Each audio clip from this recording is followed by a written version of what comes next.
So nothing is what you really think. And you're always brought up short by any absolute assumption, by reality. But anyhow, you can look for markers of genetic injury, and let's say if we think of the genes as being healthy or not, things that are called T-bars and a variety of other markers that are easy to get. You can get them from some commercial laboratories now.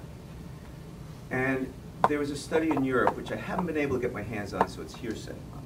But what they did was they had the people merely stop eating at 7 p.m.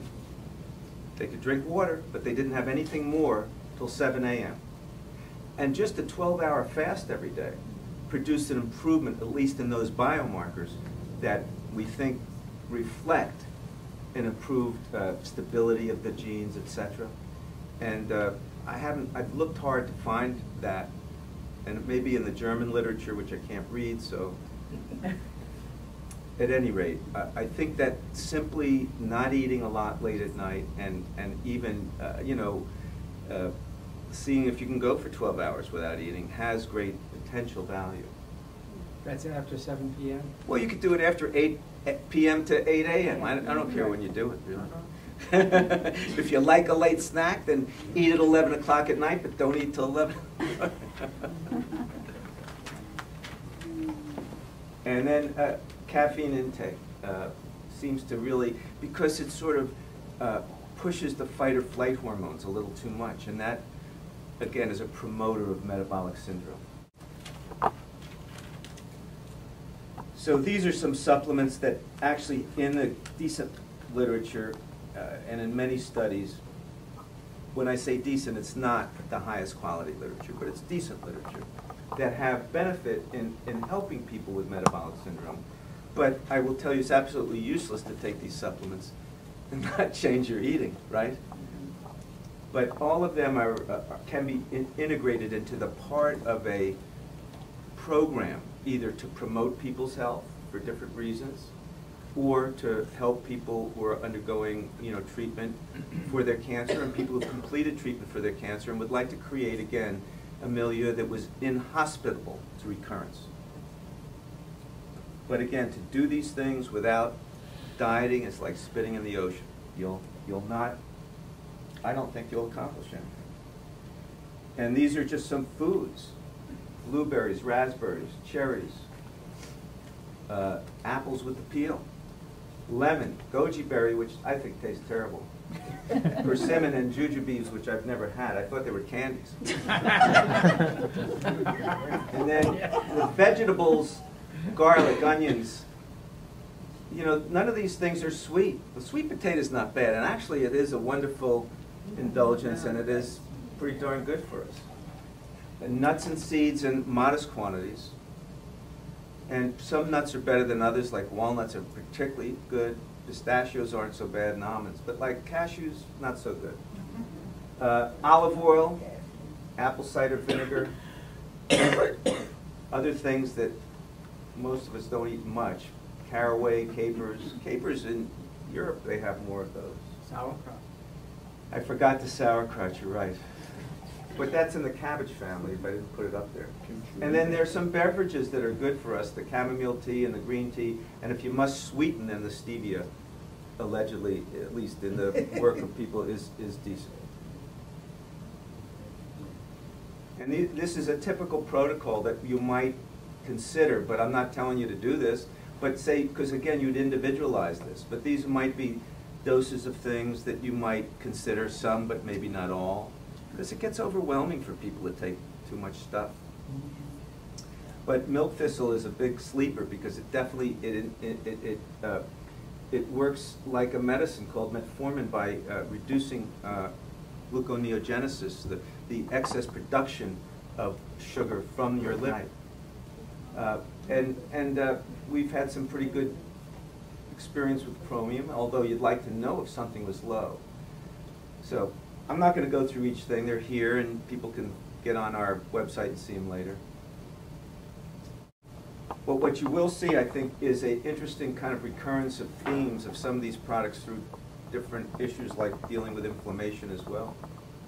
So the next area was the inflammation in cancer. So the next theme And all of them are actually interrelated, because my son and I, when he was in high school, he had to do a project, so we did an experiment to try to figure out, you know, if we picked 3 inflammatory markers. We picked serum ferritin, we picked C-reactive protein, and sed rate.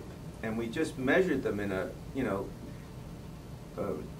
maybe 50 people. And what we did was to see whether there was a relationship between the elevation in the inflammatory markers and elevated blood sugar, or in obesity. And what we found was that there was much higher rate of elevation of the inflammatory markers with obesity than there was in those with elevated blood sugar alone, who weren't obese. So that inflammation is germane, and again, it's related to this metabolic syndrome phenomenon.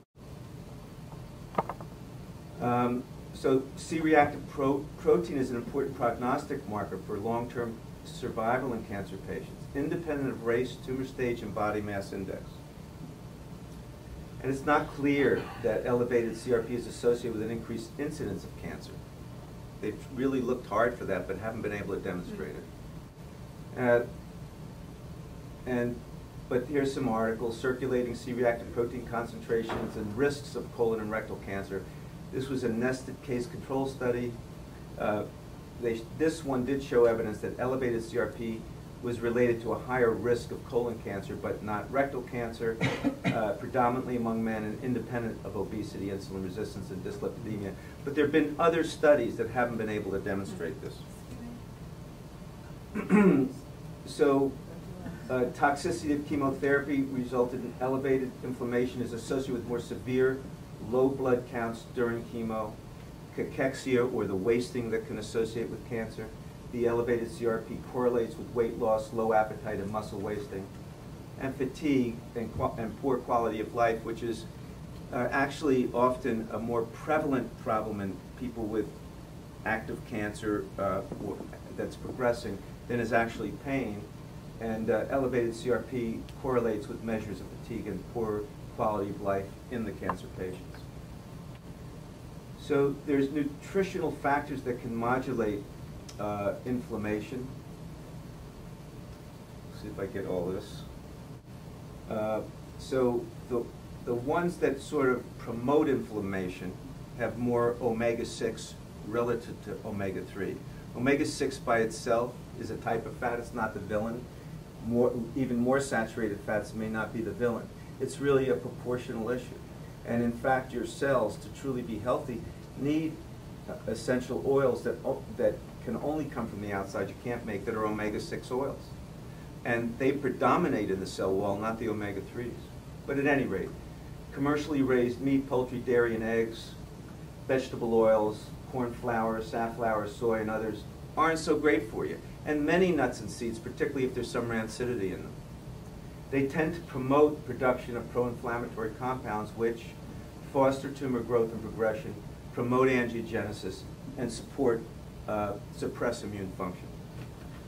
And then the foods higher in omega-3s, and again, everything is a balance. It's not an absolute. The cold water fish, flax, hemp seed oil does not mean you should be smoking marijuana. Grass-fed meat, poultry, dairy, and eggs. Actually, this hemp is not the marijuana plant. There are small amounts in canola oil. Black walnuts are particularly a healthy nut. Again, they're not so sweet as the other nuts, if you'll.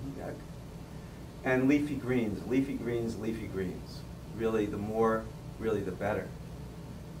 They all tend to promote production of anti-inflammatory compounds which inhibit tumor growth, complement radiation therapy and chemo, and inhibit angiogenesis. So going for your radiation and having a Twinkie, isn't that smart?